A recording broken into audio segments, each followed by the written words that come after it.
My brothers and sisters, as the sun bows its head and darkness begins its quiet rule, we often find ourselves yearning for rest. The body grows weary, the mind slows, and the heart seeks silence. It is in these final moments of the day that we face a sacred choice, not one imposed by law or demanded by custom, but one whispered by the conscience. That choice is whether to surrender to sleep without first pausing in prayer. Too many lie down burdened, not by the weight of their bed sheets, but by the weight of unspoken truths. We live through long days, some triumphant, others testing, and in the storm of each day's demands, it is easy to forget that we are not merely bodies in motion, we are souls in formation.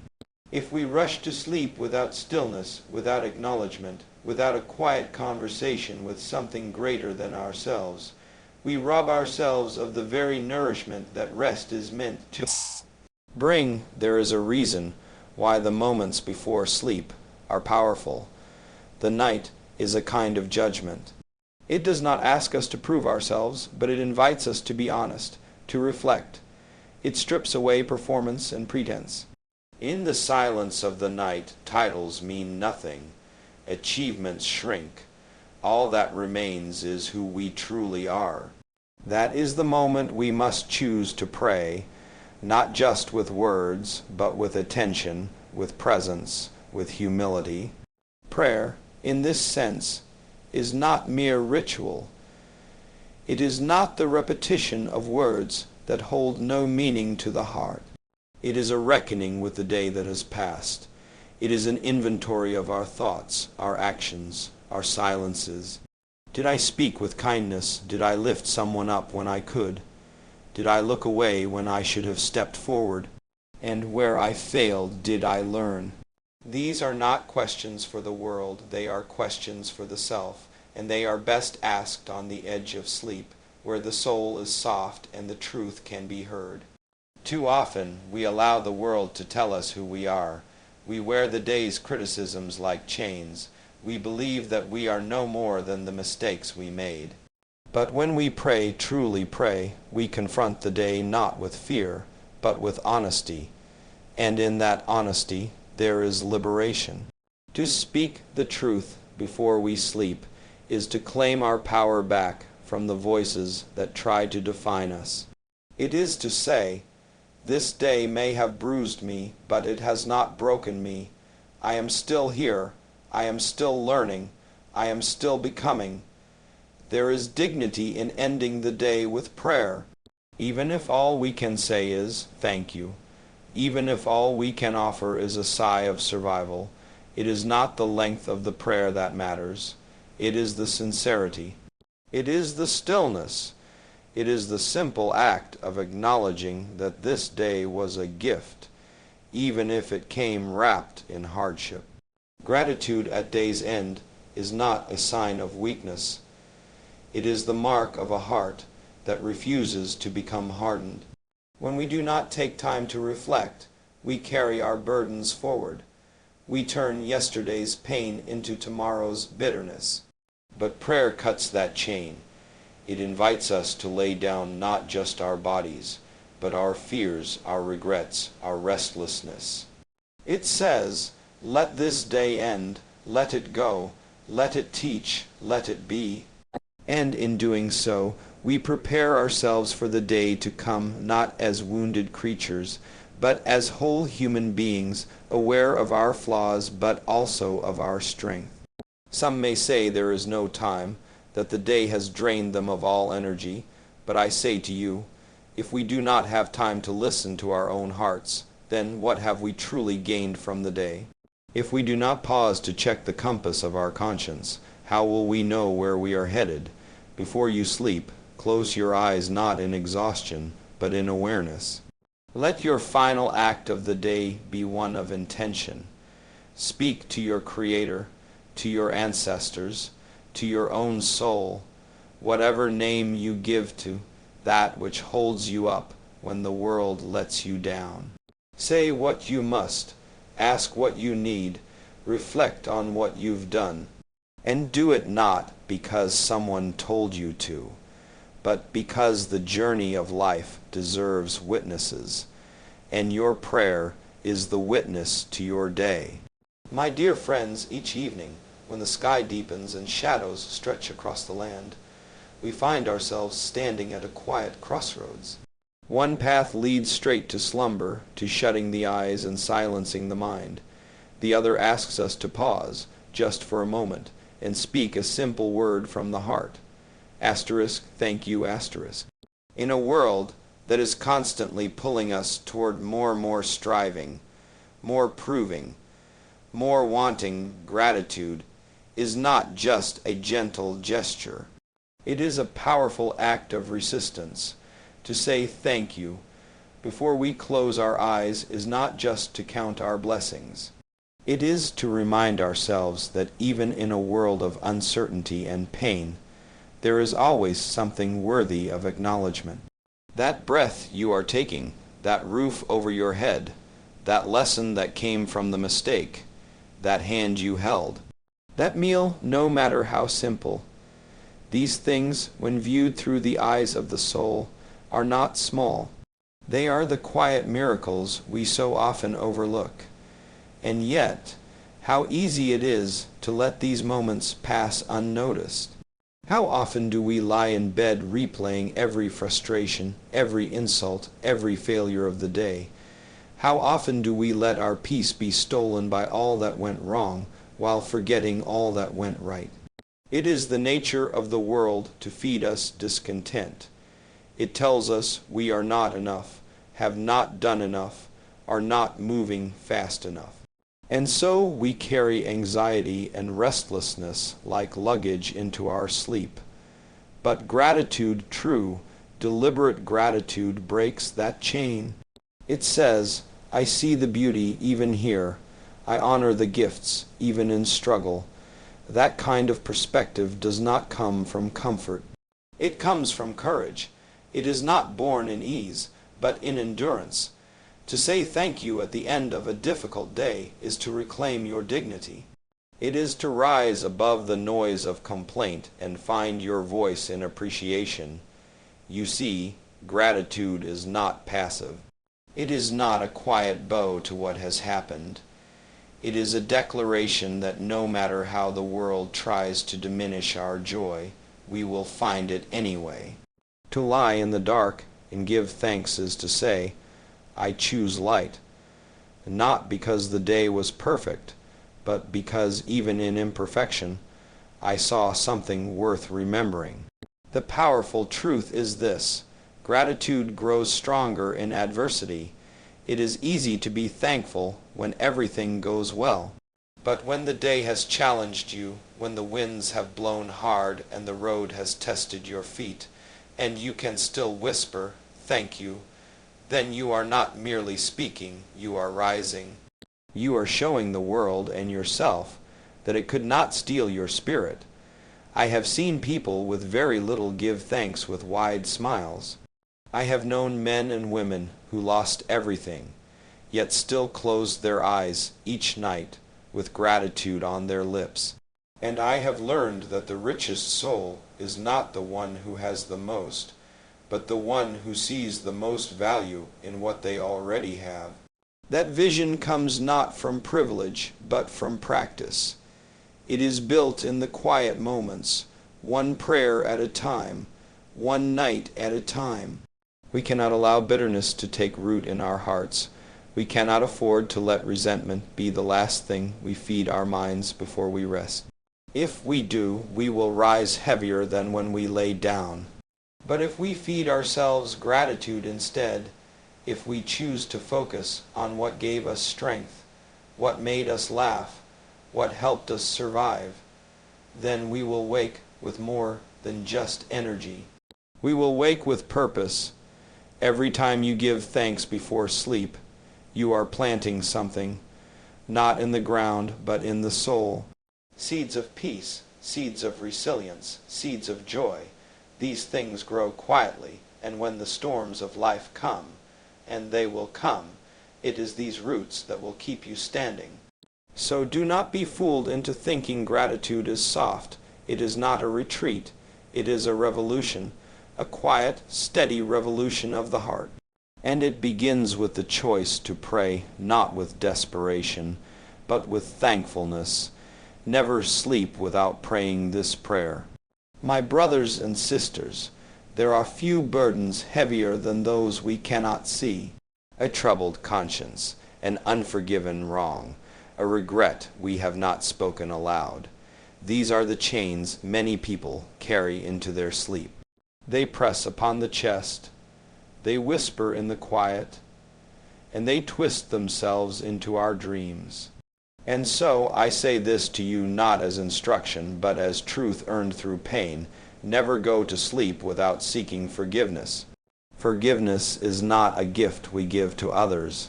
It is a gift we give to ourselves. Each day we live, we stumble. We speak when silence would have been wiser. We judge when we should have listened. We hurt those we love, sometimes without meaning to. And yet too often we let pride harden our hearts. We tell ourselves it wasn't so bad, or they should understand, but the soul knows. The soul always knows, and until we make peace with our own wrongs, we will never truly rest. Before sleep, we must look within. Not to shame ourselves, but to free ourselves. It takes strength to ask for forgiveness, not from a place of weakness, but from a deep desire to be whole. When we kneel in prayer and say, I was wrong, when we say, forgive me, whether to our Creator, to another person, or to our own conscience, we open the door to freedom. We unshackle the chains of guilt, and we step into the quiet grace of a clean heart. But there is another part to this, one just as powerful. We must also forgive. I know this is not always easy. Some wounds go deep. Some betrayals still burn. But forgiveness is not saying what happened was right. It is not forgetting. It is not letting someone else off the hook. No, forgiveness is choosing not to carry their actions on your back any longer. It is saying, you will not take my peace with you. I will not give you that power. When we lie down at night with bitterness still alive in us, we let those who hurt us continue to shape our lives. But when we forgive, we reclaim control. We take back our story, and we give ourselves the gift of rest. True rest, not just for the body, but for the heart. There will be nights when this prayer feels like a struggle, when the words don't come easily, when the pain is too fresh or the guilt too heavy. But speak it anyway, even if it is only a whisper, even if all you can say is, help me forgive, or help me be forgiven. That prayer, offered with sincerity, begins the work. And over time, it softens what was once hardened. It brings light to what was once shadowed. I have seen the most powerful people crumble under the weight of silent guilt. I have seen the strongest hearts soften when they finally released their grip on anger. What I have learned is that there is no strength in holding on to pain, but there is great courage in letting it go. It does not make you weak to admit fault. It does not make you small to forgive someone who has wronged you. In truth, these are among the bravest acts a human being can make. Each night, we are given a chance to begin again. No matter what happened today, no matter who we disappointed or who disappointed us, we are offered this quiet grace to reflect, to release, and to rest. That is the purpose of this prayer, not to erase the past, but to prepare the soul to walk into tomorrow with less weight, more wisdom, and greater compassion. So when you lie down tonight, ask yourself, who do I need to forgive? What do I need to let go of? Where did I fall short today? And how can I do better? And then, with humility and hope, speak the words that free you. Let them rise up in your heart, not as condemnation, but as commitment to heal, to grow, to love more deeply. Do not let the day end with your spirit still in battle. Do not allow sleep to meet you while you still wear the armor of anger. Set it down, all of it, for you are not meant to fight in your dreams. You are meant to rest in peace, in truth, and in mercy.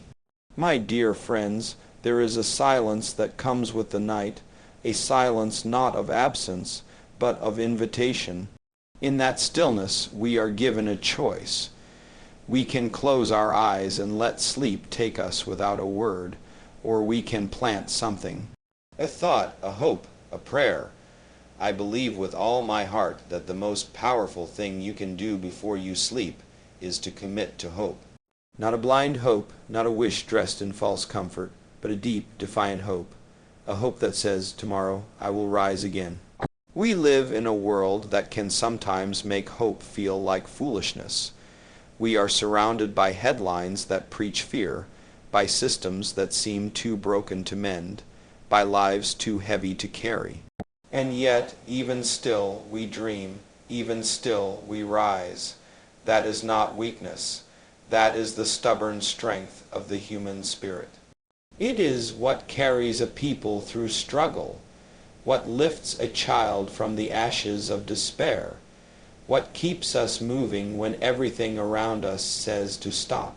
And so I say to you, when the day ends and your body is tired, when the noise has faded and your thoughts begin to whisper, do not surrender to despair. Speak hope into the darkness. Speak it not because the day was perfect, but precisely because it wasn't. Let your last words not be complaints, not doubts, not fear. Let them be hope. Let them be prayer. You see, every great change begins in the heart of someone who dared to believe things could be better. But that belief does not survive on its own. It must be fed. It must be spoken. It must be guarded in the quiet places of our lives, especially in the still hours before sleep. That is when the mind replays everything, when the weight of the world feels heaviest. But that is also when the soul is most honest. And if you fill that space with a prayer of hope, you are declaring to yourself and to the world that your spirit cannot be broken. I know there are those among you who are carrying heavy burdens. You've seen injustice. You've suffered loss. You've fought battles others do not see. And I know that hope does not come easy. But it is exactly in those moments, when your back is against the wall and the night feels longest, that your hope matters most. To pray in that moment is to push back the darkness. It is to say, this is not the end of my story. Hope is not just a dream. It is a discipline. It is something you choose again and again, especially when it's hardest to do so. And prayer is how we anchor that choice. It is how we speak the future into existence before it arrives. Each night, when you whisper a hope for healing, for peace, for strength, for justice, you are building something. Maybe it won't come tomorrow, maybe not the next day, but hope, like seeds in the soil, grows in silence before it ever breaks the surface. When we sleep without hope, we wake without purpose. We rise only to survive. But when we sleep with hope in our hearts, we rise ready to build, to heal, to serve, to live. That is the difference between a life that drifts and a life that drives forward. And it all begins with the prayer you speak before you close your eyes. So, what should that prayer sound like? It doesn't need to be long. It doesn't need to be eloquent. It just needs to be real. Help me try again tomorrow. Let me be a little kinder. Guide me through this pain. Keep my loved ones safe. Use me for something good. These are small words, but they carry great power. They are not just wishes. They are commitments. Commitments that shape the way you live when the morning comes. This kind of hope does not ignore the pain of the world. It faces it, it acknowledges it, and then it chooses to believe anyway. That is the hope we need, not a shallow promise of easy answers, but a deep resolve to keep walking, to keep striving, to keep believing. Because even the longest night cannot last forever, and when the dawn comes, it should find us ready, not broken, but brave. So, as the night wraps around you and your eyes grow heavy, do not let it steal your voice. Speak into the silence. Say what must be said. Pray the prayer that lifts your heart, that clears your mind, that prepares your spirit. The prayer that carries hope like a torch through the darkness. Never sleep without praying this prayer. Never sleep without praying this prayer. Never sleep without praying this prayer.